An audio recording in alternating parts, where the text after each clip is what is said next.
Baseball is dead. Rest in peace. It's the off season. It doesn't feel like it yet. Like I haven't exactly settled into off season Jared yet. I don't know what that looks like. Like we've just been running hard for a month straight with the postseason streams and during the World Series, a podcast every night after the game. And I mean, yesterday, not one, but two cheer competition. It was an all day. It was like, I don't feel like that's probably why I haven't gotten into off season mode yet, is because I'm still running hard. But it is the off season. And I don't know. I kind of feel like, of course, we have some old bits and segments that we want to get back to, but I feel like now, we might have attracted new audience with the playoff streams. I feel like we're in a position now where it's like we can do some of the stuff that we've always done in the off season, but why not try to remold what the podcast is in the off season? I feel like we can do that. I feel like we're in a nice little molding / building onto phase of baseball is dead. Be malleable. Be malleable. Be fluid. Right? Be water, my friend. Be water. Fucking Mhm. Bruce Lee. Bruce Lee ever steer you wrong? I don't think so. Not Be once. water. Yeah. Yeah, Jayhay, what do you think about that? I'm so open to mold. They call me penicillin, dude. Oh, come on, big cheese guy, big mold guy. I eat mold for breakfast. Yeah, I mean, if you're listening or watching, if you have suggestions on what you think we should do to make the off-season podcast different or more of what you're looking for, drop us a line. Twitter, Instagram, not YouTube. The YouTube comment section is just a fucking disaster. But the discourse, probably more radicalized. Be like, we want more Jayhay segments where only Jayhay is talking. And can you shut Dallas and Jared's cameras off for those segments, please? We don't need that. So maybe just Twitter. Yeah, maybe just Twitter or Instagram, something like that. But let us know. It's a new time. It's a off-season pod #1. But before we close the book on the World Series, Game 7 was the most watched since 2017. I was seeing some tweets about like fucking Super Bowl numbers. That can't be right. No, out-peeping. Come on, why can't it be right? Out-peeping the Super Bowl? Why can't that be right? Dodgers Game 7 World Series win versus the Blue Jays offered. was watched by 26 million people. And I mean, like, trust me, I'm looking for any reason at all to prop up the sport. And I'm looking for any reason to maybe bend it a little bit and be like, yeah, like, look at how great baseball is doing.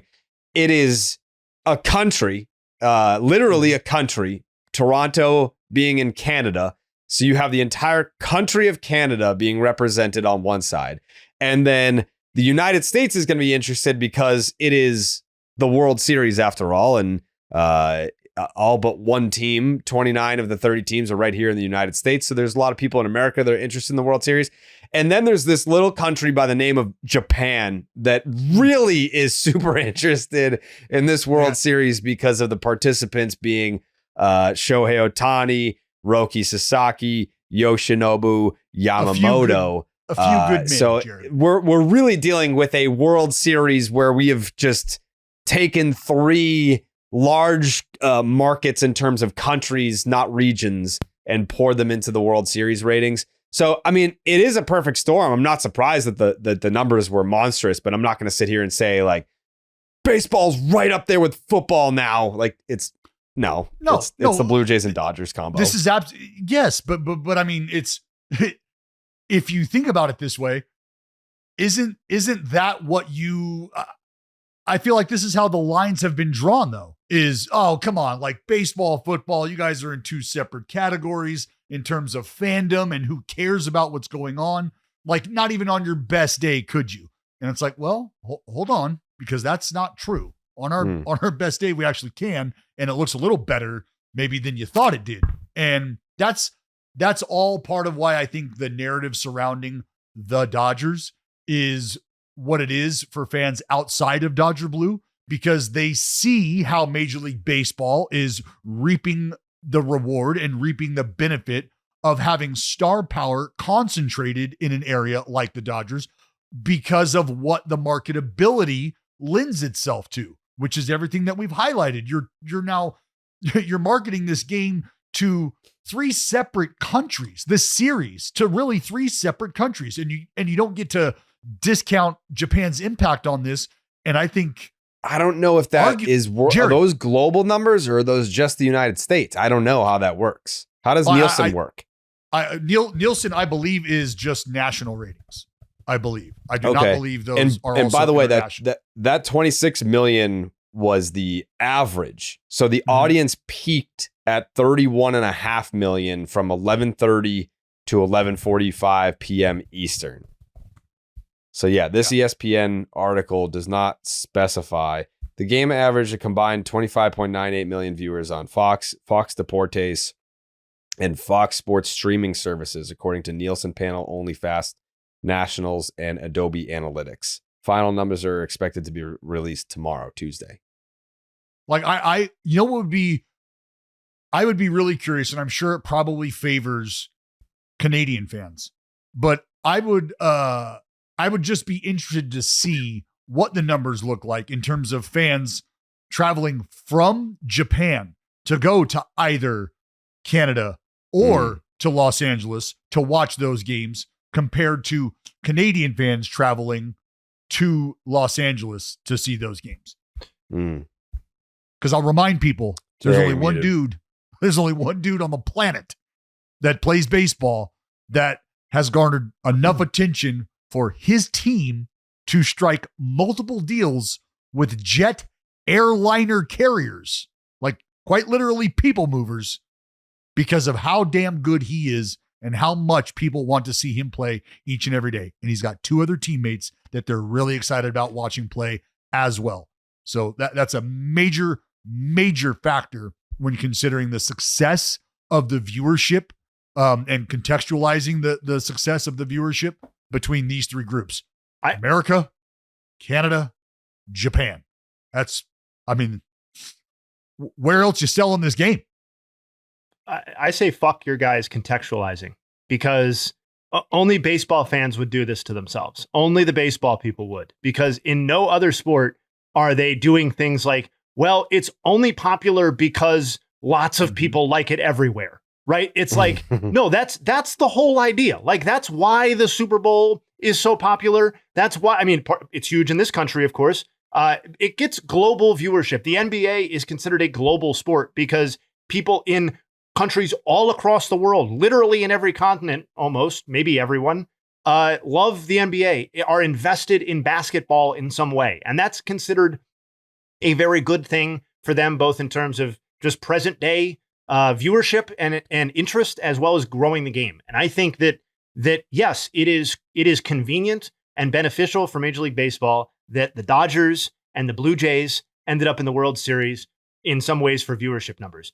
But last year, it was the Dodgers and the Yankees. And we were saying, it's the Dodgers and the Yankees. But this is part of why having these teams be marquee events matters for the sport, and is ultimately a good thing for the sport that the Dodgers, we can talk about deferred money and get into the nuances of it down the line, but that they are a market attraction and a high wattage team is a great thing for Major League Baseball. And that there are yes, these 2 have been good combinations. There are other combinations, I believe, that would yield massive viewing numbers as well, that even are outside of the Dodgers, because there are lots and lots of great young talent in the sport. And that's the other thing that's buoying these, is that we're seeing players in their prime. Like Vlad Jr. became a national name on a level that he previously, despite his high wattage name, had not been.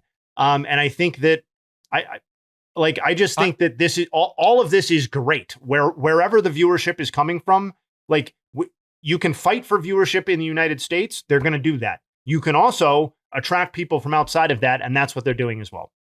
I don't know, man. I've been wrestling with this for a little while. Like, is there another team that you can put the Dodgers up against outside of the 2 teams that we have mentioned in the Yankees or the Blue Jays that would garner as much, because when I think about the four major sports in America, and you think about the marquee franchises regarding those sports, right? When you think about basketball, what do you think? Do you think the Lakers? Are the Lakers part of that conversation, Jayhay? Yeah, oh yeah, of course.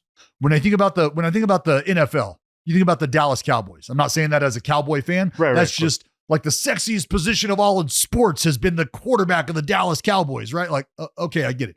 For baseball, how long has it been the Yankees and their 27 championships that have been the representation of all that is the gold standard in baseball?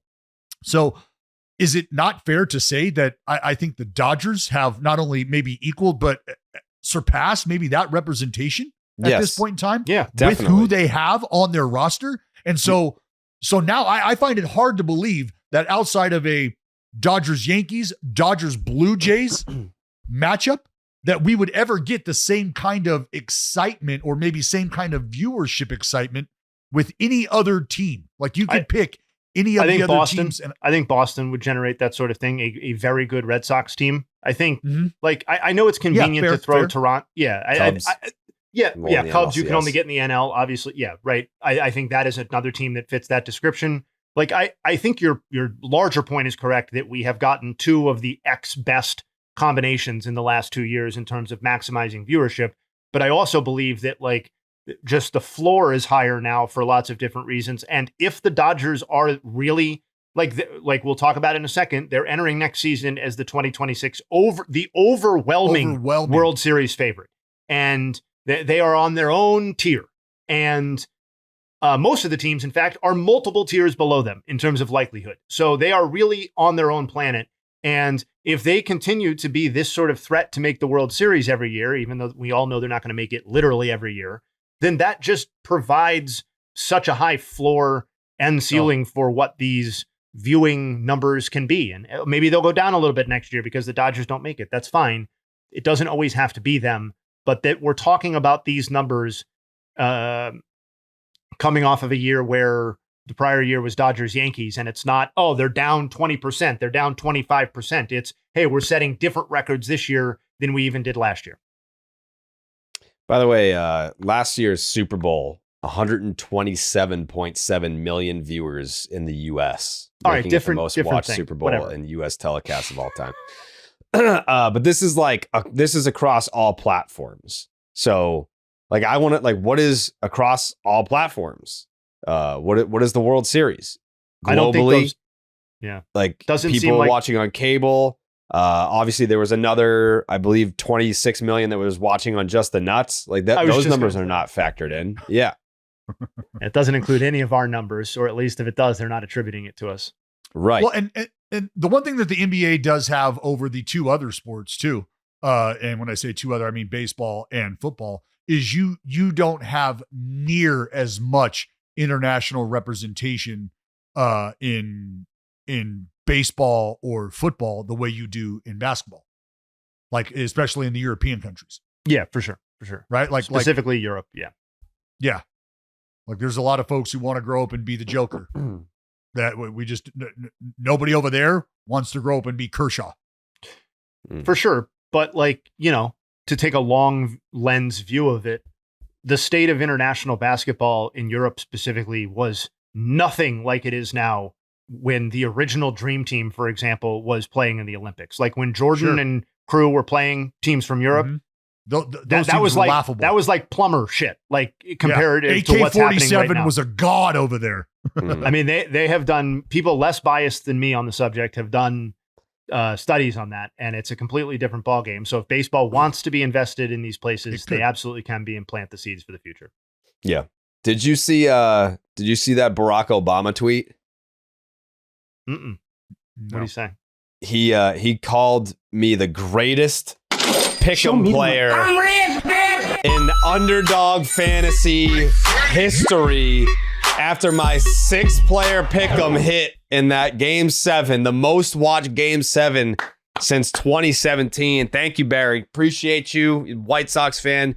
Jake, if you want to book Barry O to talk some White Sox ball, please do so. But Underdog Fantasy is the easiest place to play fantasy sports. Playing their pick'em game is as simple as selecting higher or lower on player stats like strikeouts, total bases, home runs, and so much more. You're not going to be able to do that for a while. So why don't you mix it up with some other sports? You're going to be able to do that. Maybe mix in some Cowboys action or something like that. Just take the lower on everything. They fucking suck. They bad. That team's getting ready to ass. fucking pluck the Cardinals tonight, pal. Make sure you sign up with the promo code Jared. What? I was going to say, you see Marvin Harrison Sr. say that he can't even watch his own son's team. Said you can quote me on it. Nice. Good stuff going on there. Jesus Christ. That's tough. Dad, you coming to the game? Hell no. Make sure you sign up with the promo code Jared. That's Jared to get up to $1,000 in bonus cash and a special pick on Underdog. That's Underdog Fantasy promo code Jared. A sign of the times here. I have already started my Christmas shopping today. First Christmas purchase today. I went to Target yesterday. This is where I got this shirt. I got this at Target today. Yeah, they were,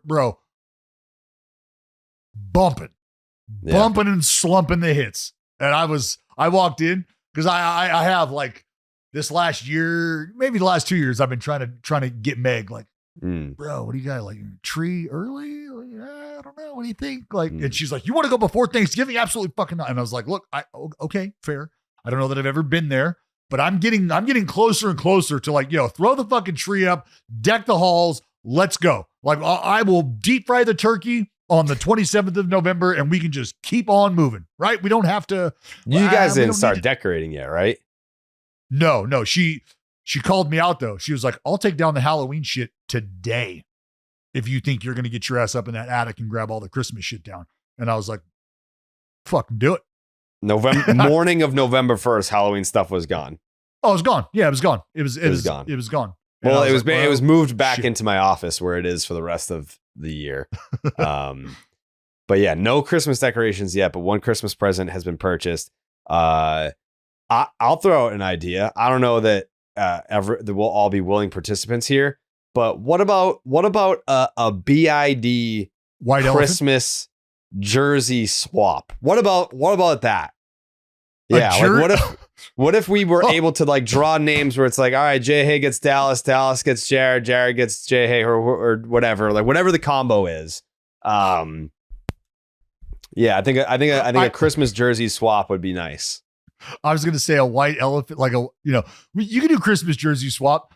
Is it jerseys that you want, or is it jerseys of guys that you just? Well, I mean, already you can't like. Did you say already owed? No, I'm saying, like, what if I bring a Wander Franco jersey to the mix? Like, that's what I'm saying. Like, if Dallas gets me, he's gonna get me like a fucking Derek Jeter, Aaron Judge jersey or something. I'm getting you a fucking Aaron Boone jersey. I'd have him sign it, honestly.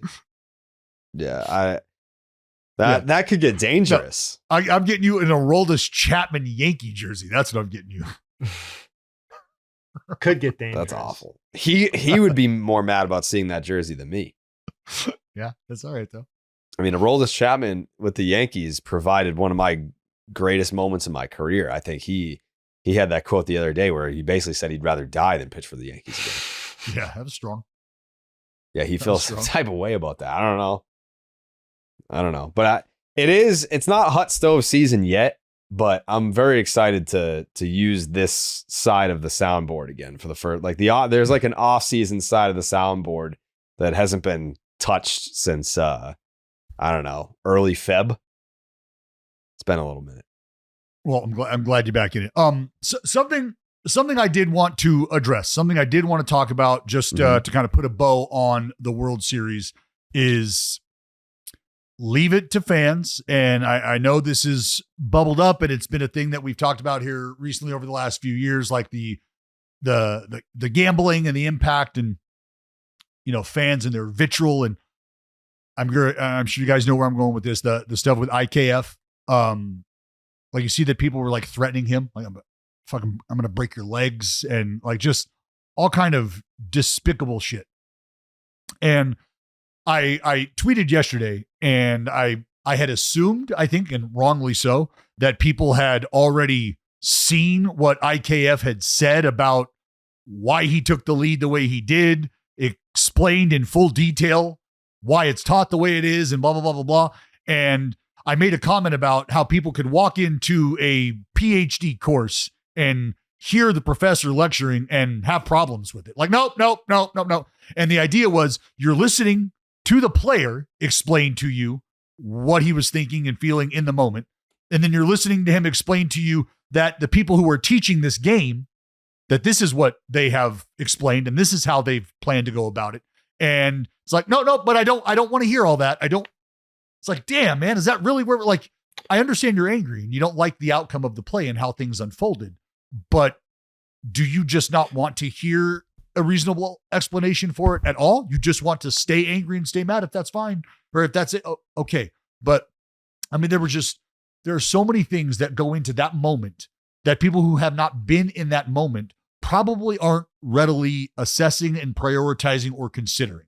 And I think that is the stance that a lot of players who have been in that position before are taking.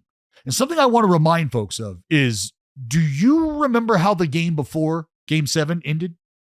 You remember how that game ended? Mm-hmm. So if you do, I mean, just a hair of PTSD, maybe just a hair going on, maybe just a little bit lingering in Game 7. Don't want to get doubled off again. That would suck. And so that was part of the mechanics of that play. And I know folks have been taking different shots of, well, where he was located in conjunction to Max Muncy. And you've heard guys talk about, hey, you know, you'd like to, if you can, get as far off as the third baseman's going to allow you to. From that point, you then gather your secondary lead, which would have you extended further down the line. And what folks were trying to say is, well, what happens if the line drive gets hit? Max Muncy's just going to catch the ball, take a step and a half over to his right, and cut off any path back to the bag after a secondary from Kiner Falefa. And you don't want that to happen in that spot. Why? Well, because you have a chance to win the ball game right there. You have a really good chance to win the baseball game in that moment. And you also have to be cognizant of a guy throwing the ball back down to third base. And if the response is, well, look, we're not going to worry about Will Smith throwing the ball back down to third. Well, why? Why are we just eliminating that like it's not a possibility? And why are we acting like Dalton Varsho? And I totally understand the numbers part of this, but why are we acting like it's just not a possibility that he could do that? I want to take you back to Game 6. How much of an impossibility was that ball getting lodged before it happened? You hadn't seen it. That's all I heard, is it hadn't happened. Not there anyway. So statistically, based on that, like that just would have never happened. Well, it did happen though. And so you can't play the game, especially on its biggest stage, in a moment with hypotheticals that wouldn't unfold, or you're just dismissing this and dismissing this so we can get here. And so then we get to the last play, which is, well, why didn't he slide? Or why did he slide? And again, Jayhay, let me ask you this. Mm-hmm.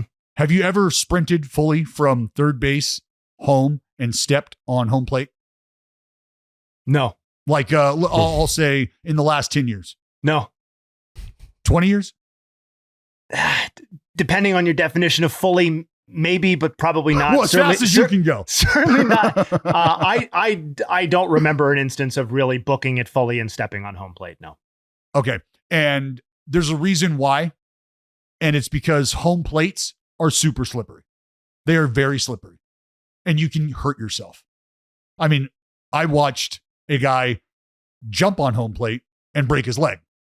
So the impact of home plate, the density, the surface, like you can slip. So you slide across home plate. You don't slide into home plate because it's not a bag that's elevated that allows you to slide into it either. So you just slide across. So in that moment, sliding was the option. And why is it the option? Because it's also the way it's taught. Why? Because what if the throw from Rojas takes Will Smith up the line? Now I'm here to tag you if you're standing up, but if you're not standing up, if you're on the ground, the throw that's elevated, that Will Smith has to go up and get, if that throw is elevated up the line, but your runner has slid, he has slid under the tag or under any attempt of a tag that might be coming. So that's also why he slides in that moment there. And I also want to remind people that Miguel Rojas almost fell down. So if he fields the ball cleanly and coming through the baseball and exchanges his footwork cleanly in the moment, there's a solid chance that Will Smith just tags Isaiah Falefa without even a slide attempt because he's out by that much more because of having fielded it cleanly and not taking that extra half second or whatever. And I think that's what really gets people is they see that and they say, well, damn, if Isaiah Falefa was just a little further off, wouldn't it have been safe? Counterpoint. If that ball is fielded cleanly and correctly without any hesitation, isn't he out by that much more? So, I think that's fascinating breakdown of the whole thing. I have two main reactions. The first one is that, well, other than the vitriol stuff all being bad, all on the same page there, right? No room for that. My first reaction is that I didn't really see a lot of the vitriol stuff. What I saw was kind of like what was mostly a respectful back and forth between people presenting numbers and the shots of the above placement, the bird's eye view and placement and stuff like that, and breaking it down like that, and some former players responding with some agreeing, some disagreeing, some agreeing and disagreeing in combination or whatever. And I just felt like this is one of the most fascinating things I've ever seen in terms of baseball and social media, because I can't recall an instance of a singular play with that much leverage related to it in the World Series being retroactively discussed and broken down by both sides, all sides of the debate. And I don't feel necessarily all that. A lot of people feel very passionately about he should have been further off or not. I'm less caught up in that and more just fascinated that dynamic played out in a discussion format afterwards.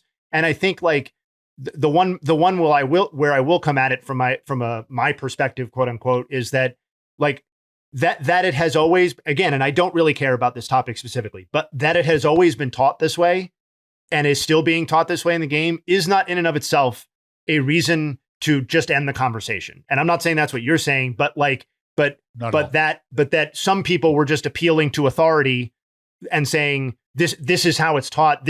That's the end of it. Well, there have been plenty of things that have been taught in sports, baseball specifically, and otherwise, up until a certain point, until people started having the conversation and realized, hey, that's not maybe how we should do it. And, relief pitcher usage in general being one of those things, and placement and how far they're willing to stretch. And I remember being part of those conversations as that thing was shifting, and so were you. And so I just feel like those are my two reactions, but I just found it to be overall one of the most fascinating kind of like breakdown dynamic that we've ever seen.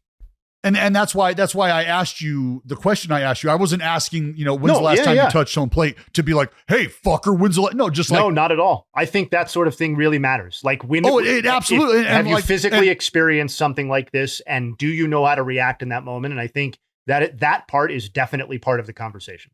Because the mechanics of coming down the line on third base are you come down the line in foul territory. You end up on your front right foot down the line, tracking the ball across the plate into the hitting zone. As soon as that ball comes through the hitting zone and into the catcher's glove, you retreat back to third base in fair territory with your head over your shoulder, making sure that catcher doesn't do what catchers like to do and catch your ass slipping and hose you back at third.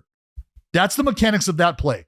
So I think what you saw some guys talk about is, should a ball get hit in that moment down there and I'm doing what I'm supposed to be doing and I'm down a good secondary on my front foot, line drive to third, and I'm off as far as the third baseman gave me initially, but I've now taken my secondary and that liner's in his glove, I am fucked. I cannot get back. He's going to take the step and a half, 2 steps, and just stand there and go, you want to fucking tag my glove? Do you want me to tag you? How do you want to do this? You're out. And in that moment with the World Series on the line, watching a game 6 come to an end because somebody was just a little too far off the bag and wasn't able to retreat. And there's just so much of that going on. And that's why I ran through what happens at the plate. That is, I'm giving you the answer. I'm telling you how it's taught. I'm not telling you to stop asking questions because that's how it's taught. I think you two understand that I love the discourse. I love new ideas. I love numbers. I love how it can impact our game, how it can change our game, because I just want it to be as good as it could possibly be. And I want people to understand that when you come across players, old and current, who have watched the game and have been drilled years and years and years, they don't understand. Like, we have a tough time trying to contextualize things in a way where we're not coming off as we already sound like we know more than you, because through the internet, that's just how it goes. And that sucks, because I think there is room for some great back and forth and great understanding. But I think a lot of times people on the internet take such a mathematically driven approach that they are asking for some of the nuance of the game to just be completely eliminated and forgotten about. And you can't do that. You can't just boil it down to a numbers game where it's the angle of the third baseman, it's the distance of the lead, and because you're not factoring in so many other things that matter. That's all. Do you think that's been like the most heavily debated thing after the World Series concluded? Yes. Yes. It's not even close, because this is the wonderful thing about it, right? Is because there's going to be other players. There's going to be older players out there who have no problem saying, oh, he should have done this. He should have done that. He should have done this. And those people exist. Those opinions exist. And there's always going to be a counter to those. And so we're seeing that, right? I've always said this about the internet. You want to go fucking find a website to tell you that water isn't wet? You can find it. You could go find it. All right. Like, you could look for whatever, you could find whatever it is you're looking for. And the idea that you have two different arguments coming from what I'll call the same side, meaning the player or the retired player, I think that's also something that is not only good for the conversation, but at times could be detrimental, because instead of moving the conversation forward, people just want to plant their flag and don't want to hear anything else coming from the other side. And that's just not healthy, man, because we wouldn't be there. I wouldn't be able to have the conversations I can have now about the craft of pitching and pitchers and why they're as good as they were if I were to just keep my fucking head in the sand and tell you that you got to establish the fastball and not be able to contextualize what that actually means, right? I would be doing myself a disservice. I would be doing the rest of the people who listen to us a disservice. I don't want to be that dude. I'm not that dude. I want to fucking learn, man. Yeah. Yeah. I mean, I feel like there's like Hoffman out of I don't want to say he skated, but for a situation where in the past, I feel more often than not, the closer who gives up a home run when you are about to close out the World Series, like, that guy is the guy that gets crucified. And it's been a lot of IKF. I haven't even seen, like, the most. If you go look at the comments on the video of Hoffman saying I cost 25 other guys a World Series ring, like, if you go look at the comments, it's a lot of it's not your fault. It's not your fault. Yep. There's a lot of, which is for the internet in 2025 is a very foreign concept. We're calling for more hatred is what we're calling. Yeah. Think about that shift though. Right. And I think that's part of it is here's a play that unfolds that people feel like they've found themselves in that position at times, like probably Little League, maybe high school. And they're like, well, I know what I did then. Do you? Do you? But that's where we're going to, like, somebody gave up a homer. Like, the whole run, like, with a lead in the 9th. Not their fault though. You have a bigger fish to fry. Okay. I'm not, and by no means am I much bigger. I mean, like, I don't know. Like, yes, it's a reason why they lost the game, but he didn't decide to give up the home run. There were points during Game 7 where decisions were made that led to a loss, indirectly. the IKF thing is fun to break down, right? Like there is nuance there. There's not as much nuance with Jeff Hoffman giving up a home run to a guy he fucking shouldn't have given up a home run to, right? Like it's just like, like I agree with your take though, that, and I'm not advocating that people should come down harder on him, but it does feel like in the lineage of closers ruining World Series in high leverage situations, that all of those people end up as, I mean, borderline villains, if not just scapegoat, like Mitch Williams, to name an example that's relevant to a Blue Jays previous World Series. I mean, him and Lenny Dykstra are still fighting. I mean, still to this day, still fighting legit, publicly, physically, like still going after which each is other extremely over sad. that. I mean, I guess I've forgiven Jose Mesa, but Jose Mesa also, I think, kind of sucks as a person, right? I think I read that. So it's like, I don't really forgive you. I don't know. But like those guys, like you previously, but you're right. He's not eating it the way that you would have thought. How much of that is like Canadian politeness though? Oh, if he was a reliever for the Red Sox or the Yankees or something, he would be getting it just the way that all the other ones have gotten it. Yeah, his number would be changed. He'd be moving right now.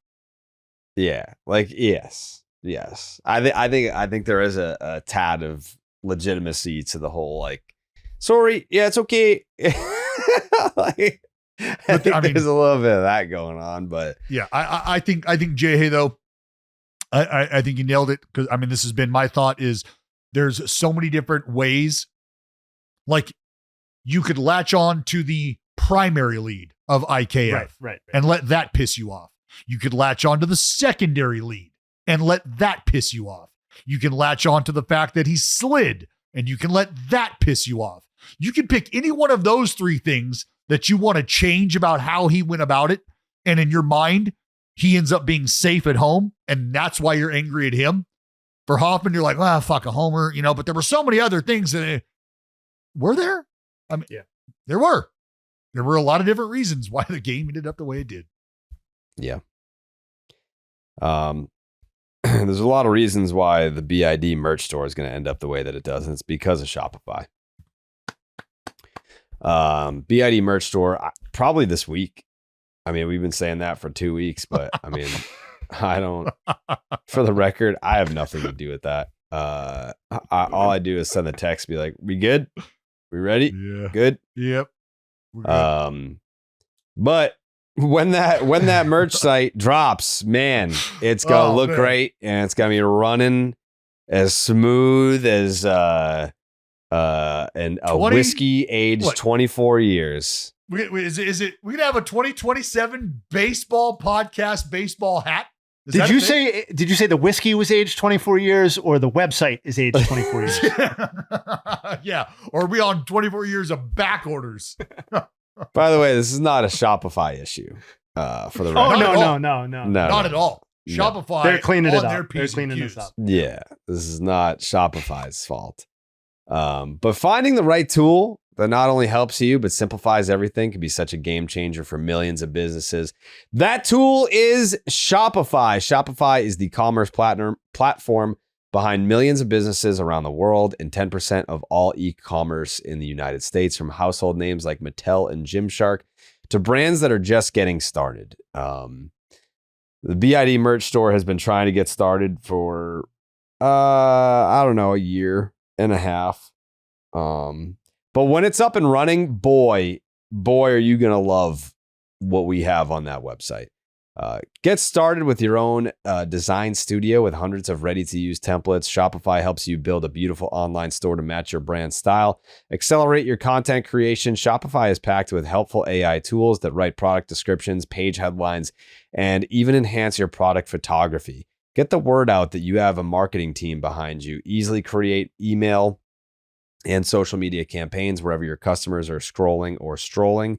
And best yet, Shopify is your commerce expert with a world-class expertise in everything from managing inventory to international shipping and processing returns and beyond. If you're ready to sell, you are ready for Shopify.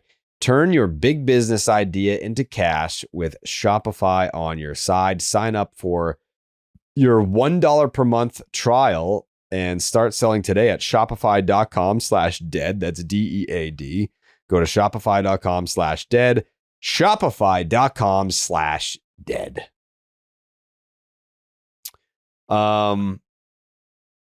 I just saw some breaking news from John Heyman. I can't even believe it. Thank you, I can't John. even believe it. Robert Suarez has opted out of his contract with the Padres. So that's another notable name to be added to the top free agents. In no particular order, we will be discussing the free agencies, not today, but just as they come.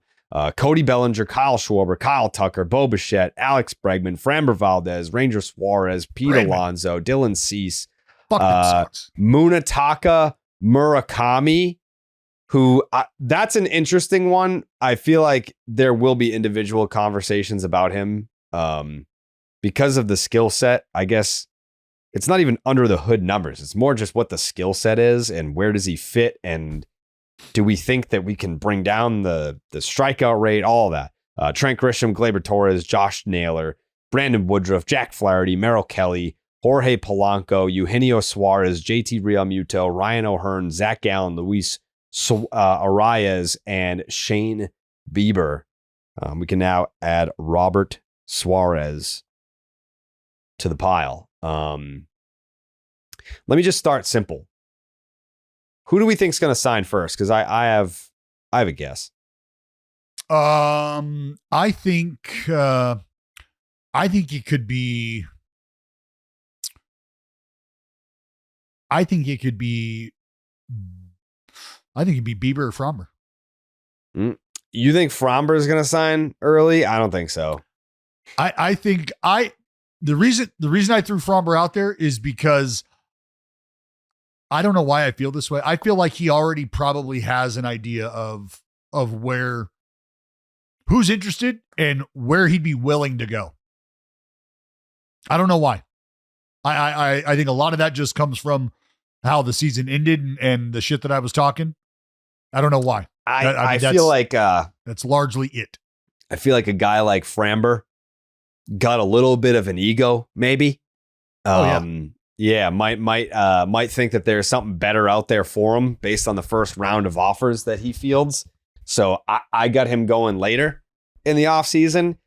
Well, Biebs is an interesting case because I feel like he's gonna want years now. But who else drives, like from a pitching perspective though? Who else is driving this market? Yeah, I think he's probably the top dog with Cease.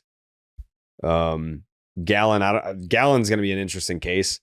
I like Zach. I like Zach a lot. I think Zach is going to end up in the hands of teams who miss out on maybe a Framber if they were interested, and maybe a Cease if that's the case. Yeah, there's just like that like second to third tier of pitchers. Like Merrill Kelly's a good pitcher, but I think because of his age, it's going to be an interesting free agency case in terms of length of deal. Can I toss a name out there for you? Sure. Cody Bellinger. You think he'll go first? Yep. Why Belly first, Jay? You think just to settle in and I mean, because that's why I think with it's 100% speculation. Get it going. Yeah. What's that? It's 100% speculation. I'm just kind of guessing here, but my logic is that he was one of the guys who didn't get the lucrative kind of mega deal that he wanted last time. He's re-entering the market off of what I believe is perceived and was a stronger season.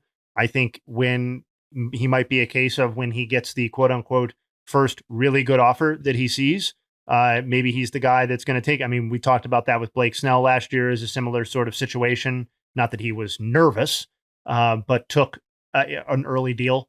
I also think that makes a lot of sense for Bellinger to reunite with the Yankees.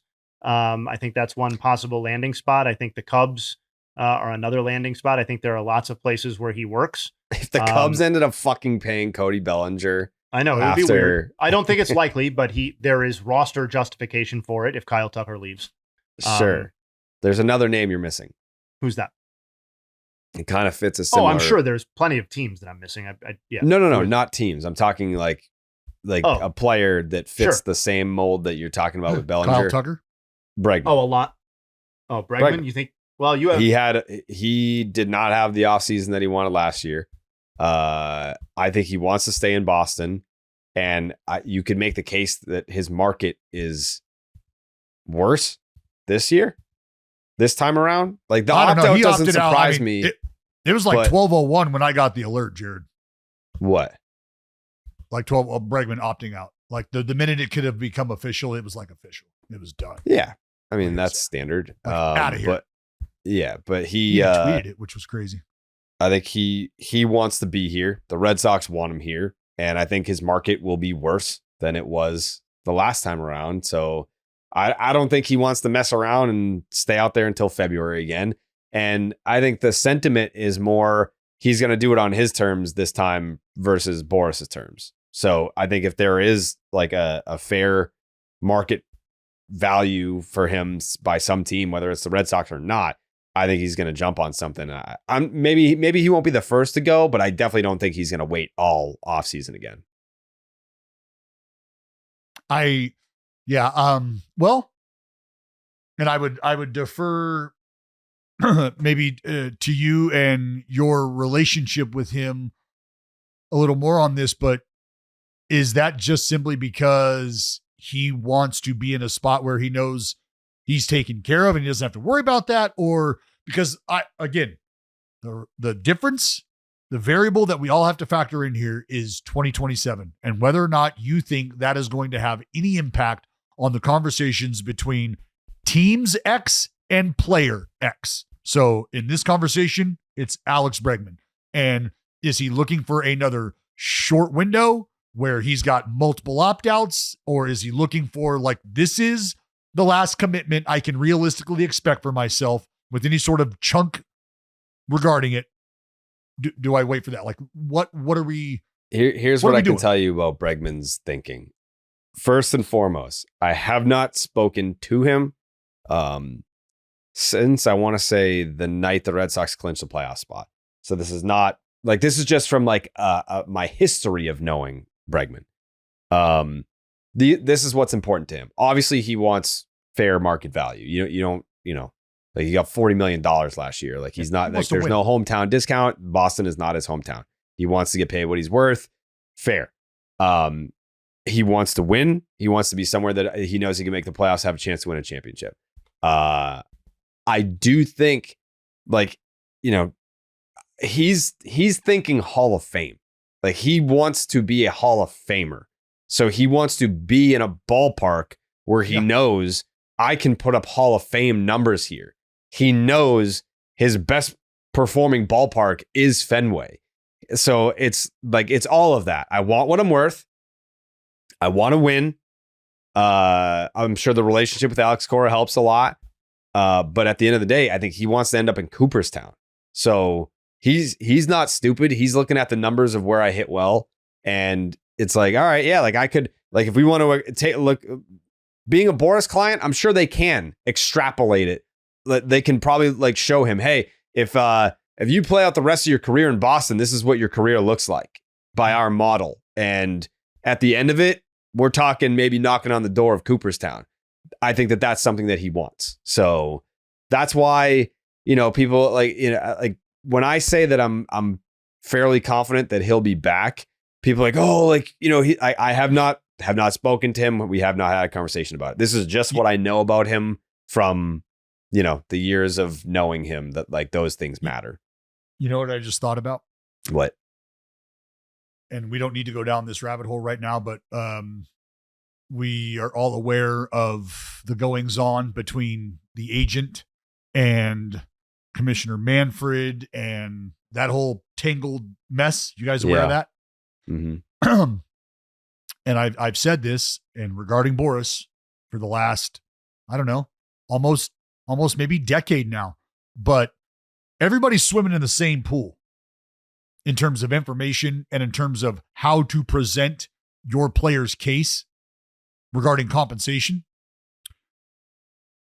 That now, what are you looking at? Breaking news. The Miami Marlins have just promoted Gabe Kapler to general manager.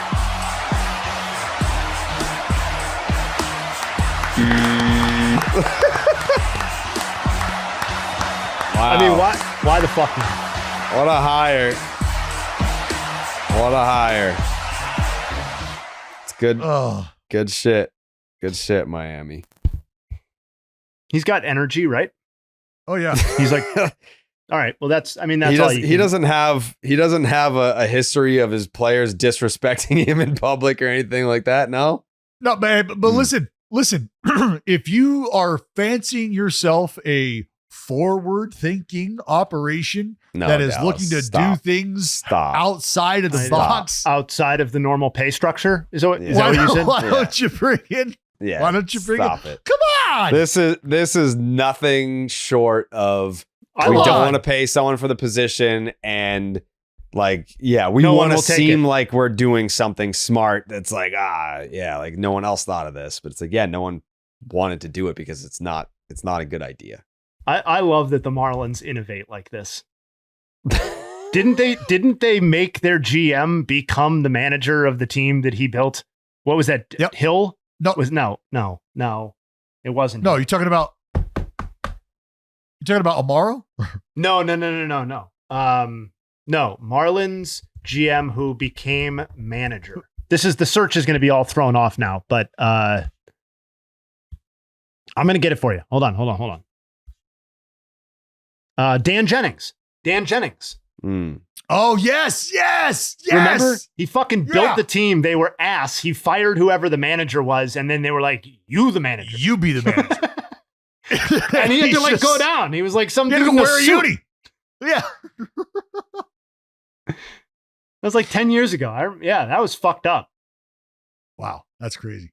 But what I was going to say was, with everybody being in the same position in terms of information and how they can sell their players, right? You're not presenting any new or crazy statistics or statistical perspective that nobody else is gathering also. So now it almost feels like, from an agent-player relationship, the agent's target has shifted, where I no longer pursue the player because I can get them and us paid by the organization based on what I can tell the organization.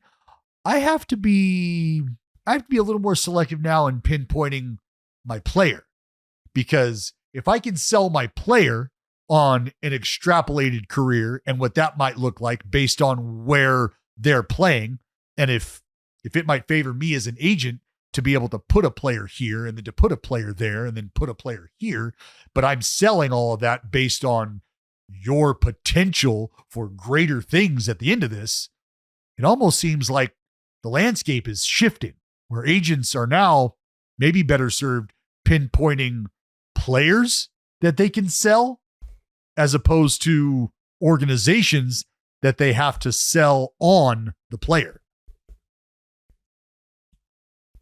Como se dice Buscone?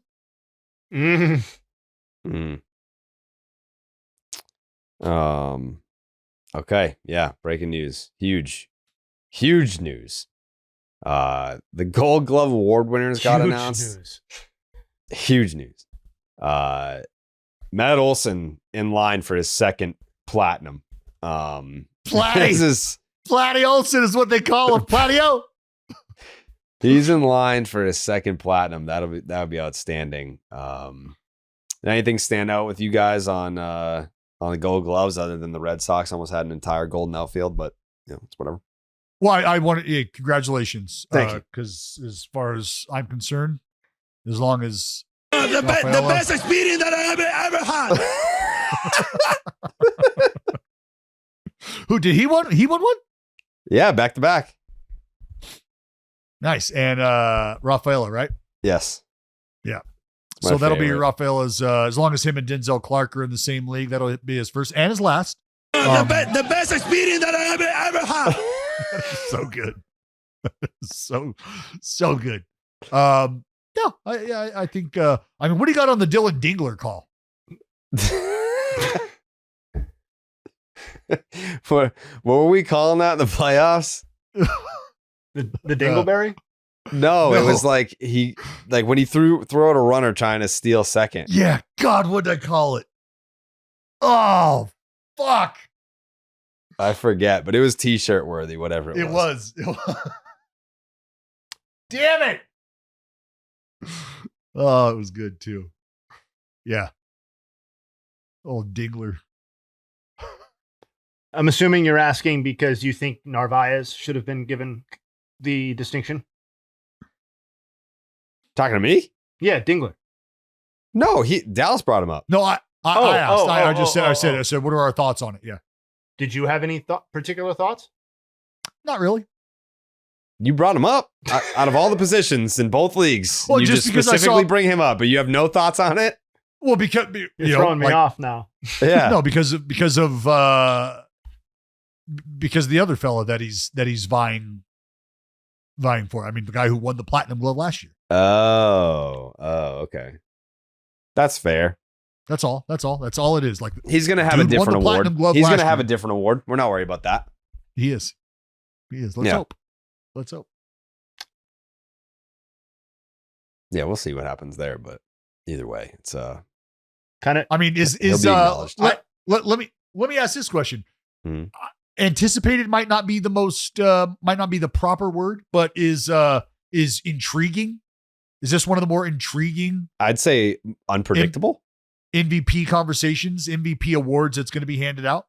I think it's one of the more unpredictable ones that we've had in recent memory. Yeah. Raleigh Judge, you're saying? Yeah. Yeah. Yeah. I mean, I feel like it's in past years where there's two candidates, there's usually this guy's clearly going to win and the you don't know ball if you think that this guy's winning. This year, I think both sides have strong cases that make a ton of sense, but you don't sound stupid for arguing for either one. Mm-hmm. Nope. Yeah. Yeah. I think that's a great way to put it. Like, there are arguments and conversations to be had for each candidate. I don't know that either one of them are more compelling on the surface. From there, what does your V look like? That's all. That's all it always boils down to. And that's what will be intriguing for me. And I said this at the very beginning when we started having these conversations, when Ohtani spurred it, I think it'll be interesting because if you go back and track how some of these awards have gone and who has voted, if they were going to be public with their voting and their explanations of such, anybody who voted for Ohtani was doing so based on just the overall value of the player to their team. Anybody who was voting for Judge was voting based from a purely statistical perspective and also factoring in that he's their biggest offensive catalyst. And just the way that you end up defining the value of your candidate has always been what intrigues me, which is why I use the word intrigue when it comes to these two candidates, because it is going to be very, very fun for me to read why people placed their value on either side of the selection. Yeah, we'll have time to talk about that. Maybe we'll do you know what we could do? Ooh. Can we do the award, like the MVP award on playback? Yes, we can. Absolutely. Is that a function? Like, can we do any channel or is it only MLB TV? I would have to believe that. Oh, well, shit. I don't know. I'm talking out of the side of my neck. I don't know if playback is in bed with, certain companies, or if playback is just a utilization where, any at channel the very worst, watch, we should be able to do like a share screen, and then like I can put my Comcast or something up or whatever. Yeah, well, that'd be cool to do like a live awards reaction stream. Yep, for sure. It's a great idea. I have the best ideas. Jake's on it. Jake's on it. He's fucking always on it, man. He's always on it. Him and 2K, they're always on it. Just like Jayhay's always on Harry's. He's always on it. Once every couple of months, always on it.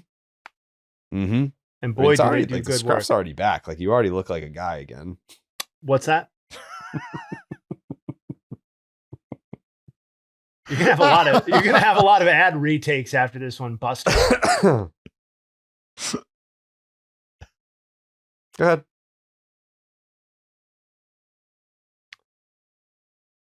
You guys are just mad because I'm the tallest one on the podcast.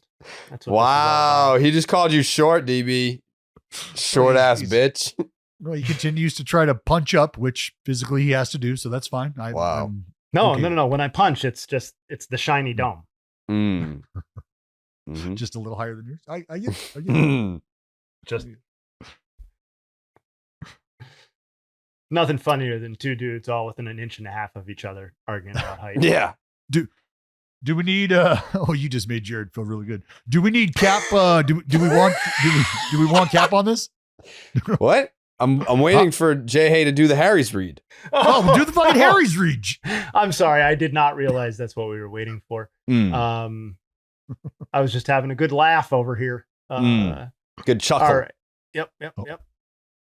Yep. Well, I mean, everybody saw what Harry's did for me over the World Series week. I mean, the feedback was extremely positive. I would encourage anybody who's looking for the results of a good Harry's shave to go out and check out World Series games 1, 2, and 3 in particular. That's when it was really, really popping. Our listeners get the Harry's Plus trial set for only $10 at www.harrys.com/BID.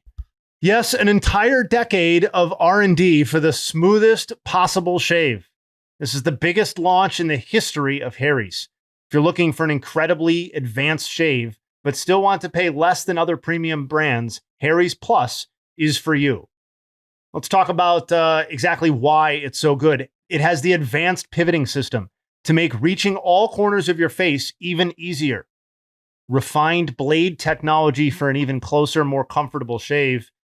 And blade spacing that is optimized to glide smoothly and avoid clogging. 0 clogs on this face after that world-class shave. You've got a weighted metal handle, our heaviest handle yet for more control. With Harry's, you get a barber shop quality shave with German-engineered blades. Each blade is honed at 3 different angles to cut your hair cleanly at the root without tugging. So didn't feel one tug. Even after all this innovation, Harry's Plus still costs less than Gillette Fusion. Boo! A premium shave without the premium markup. If you don't love your shave, Harry's will make it right. They always do. No questions asked. Risk-free trial means there's 0 downside to giving it a shot. Harry's Plus isn't just a razor. It's the centerpiece of a full grooming lineup. From shave gel to body wash, all designed with the same attention to detail. Everything is delivered straight to your door from Harry's own factory to your bathroom. No middlemen, no markups, just premium gear on your schedule. For a limited time, our listeners can get the Harry's Plus trial set for only $10 at harrys.com/BID. This set includes the all-new Harry's Plus razor, 1 refined 5-blade cartridge, a 2-ounce foaming shave gel. That's right, a shave gel, and a travel cover to protect your blades on the go. Just head to harrys.com/BID to claim this offer. And after you purchase, they'll ask you where you heard about them. Please support our show and tell them we sent you. Wow. Please, God. Shave gel. Remember, shave gel, not as toxic as Jave Shell. So stay away. Attention to detail, as you heard there. Read the label, folks. Jave Shell. Jave Shell, not so much shave gel. Nailing it. If the label says Jave Shell, you are getting ripped off. It's not the authentic product. So, yeah, you have bought from the wrong fucking website. Family Feud is back on Thursday. Yeah! That's right. I'm pumped. Family Feud is back on Thursday. And you know what? As much as I love Family Feud, it's one of my favorite things that we do here. There is a part of me that's like, I feel like because people really love the guests on Just the Nuts, that it wouldn't be crazy to maybe, sprinkle in some special guest participants to go up against Dallas. Because like, I'm just I'm a steel trap. I don't lose my cool or my calm under any circumstances. So No. it'd be better if the special guest went up against Dallas. But we could also dream big and, have you two team up against a pair of people. That would require a little bit more planning and stuff like that and more time during the episode. But if we wanted to try that once or twice over the offseason, we could as well. But yeah, I'm down. I thought the guest stuff worked really well when Passan did it. I also think that we're probably more likely to get players to do it if they have a teammate to come on with them. Yeah. Yeah. So if they have, absolutely. It makes sense. I mean, it's a format that lends itself to it. You guys are a team. They could be a team. Mm-hmm. Here's something to think about. Me and my talk team about could this fuck offline over too. all four of you. What's that? But during the season, because I'm going to be in the ballpark, that'd be a super easy get. I show up. Hey, getaway day, whatever. You got 10 minutes to play Family Feud. That'd be awesome. Yeah, we can just tape it. Yeah, we'll just tape it. Yeah. All right. Yeah, that's idea. an easily done deal. Wow. Just full of great ideas today. Jayhay, are there any award-winning nugs in the offseason? Yeah, just a few. I mean, I wanted to use this, if nothing else, as an opportunity to talk about some of the guys who now find themselves on the contemporary Hall of Fame ballot. Mm-hmm. It's a pretty interesting ballot, all things considered. I'll just quickly read the names. Barry Bonds, Roger Clemens, Carlos Delgado, Jeff Kent, Don Mattingly, Dale Murphy, Gary Sheffield, and Fernando Valenzuela. I don't really want to spend time doing Bonds and Clemens nugs specifically because, well, we've got plenty of time. People have done them, all that sort of stuff. But I do think that like Delgado and Murphy specifically, they might be the most interesting candidates for me on the ballot because, from an advanced stat standpoint, Carlos Delgado probably falls a little bit short, but he does have some pretty impressive counting numbers. And from like a traditional triple slash line, I don't think that the recent first basemen that have gotten into the Hall of Fame, somebody like, let's say Todd Helton, like Todd Helton's career triple slash and adjusted numbers like OPS plus are essentially the same thing as Carlos Delgado. And I know we can debate defensive value and all that. And certainly Helton's career wins above replacement or higher, but I'm interested to see what they do with Delgado on the ballot, who really only got serious MVP consideration one time in his career. And otherwise was, just a very, very good player for a very long time. 473 homers, 483 doubles. The nug here is that he's one of 27 players all time with 450 or more doubles and 450 or more homers. The secondary nug to that is that each of the first 13 players to achieve those marks who came up for Hall of Fame induction are in the Hall of Fame. Of the 14 players to do it since, only 6 of them are in the Hall of Fame. Now that comes with the caveat that Pujols and Miggy will be in the Hall of Fame, so it'll be 8 of 14, but you still have a pretty significant number of people who have achieved those arbitrary marks and are not in the Hall of Fame. Delgado is one of them. Interested to see what happens there. Also, there's always the Harold Baines element to this, where I don't think anybody in the world would dispute that Carlos Delgado wasn't a better player than Harold Baines. And so, the lack of defensive value relative to Delgado kind of falls on flat ears, particularly when we're talking about these subcommittees. Dale Murphy is the other guy that I think is pretty fascinating because it's very much not the same sort of case as Delgado. He's resting almost entirely on a very truncated peak, certainly very truncated by the standards of the Hall of Fame. He was a great player from basically 1980 to 1987, before which he was not a plus player, and after which he was not really he wasn't a plus player at all. So you're talking about a maximum of 8 years, and really more like 6, because 1981 wasn't really advancing the cause either. But over those 6 years, from 1982 to 1987, Dale Murphy's average season was 289, 382, 531, which is a 913 OPS and a 145 OPS plus with an average of 36 homers and just under 18 stolen bases a season. He was a multi-tooled player, great arm, all that sort of stuff, and was a back-to-back MVP in 82 and 83, multi, 5-6-time Gold Glove winner. So, not any major nugs. Obviously, nothing's happened, but I'm super interested in this ballot in particular in a way that I'm not usually about the contemporary ballots. And while I'm prepared to be mad about Clemens and Bonds, I'm kind of more interested to see what they do with these candidates with more nuance to their resumes. Yeah, I think we can, on Thursday, let's start the show with that discussion. Sure. Yeah, because I want to sink my teeth into that one as well. Let's do it. Dallas, you got any final thoughts?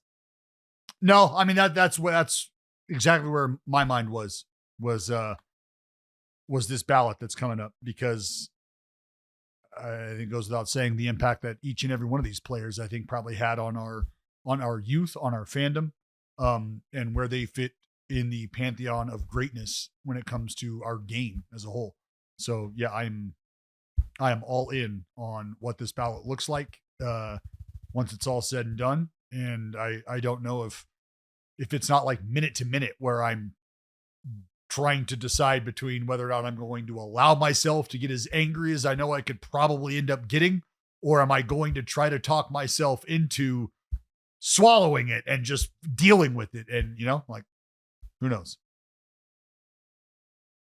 Much to discuss on Thursday. Already excited for that episode. Yeah, I think we're gonna put our heads together and maybe try and figure out some new ways that we can make the off-season pods different than they have been in the past, but not too different, because I think there is new audience and people really enjoy the off-season pods, so it'll still be a lot of what you loved, but maybe some new ideas that you'll grow to love those as well. So tune in. Again, the off-season podcast schedule, Monday, Thursday. So you'll be locked in with 2 episodes a week during the winter. We just won't be doing a Wednesday pod. But there's also, again, if you're new, there will be the chance for emergency podcasts. If there is a major signing or a big trade, we will hop on and do whatever, however long it takes. We won't put like a time limit on it. If it takes an hour, it takes an hour. If it takes 15 minutes, it takes 15 minutes. So there will be emergency podcasts for any major news. I don't think that Gabe Kapler quite makes the cut on that, but luckily for him, we were already recording. So we got that live raw reaction. But either way, we'll be back on Thursday with more Baseball is Dead. Tell your friends, I know you got baseball fan friends, be like, hey, if you love baseball and you miss it over the winter, these guys are cooking twice a week, Monday and Thursday. They're going to have live pods for major news, and they give you tons of content over the winter. I'm already salivating at the idea of what we can be doing for the World Baseball Classic. I tweeted about that yesterday, so I'm very excited for that as well. All right, we'll see you Thursday. Wow.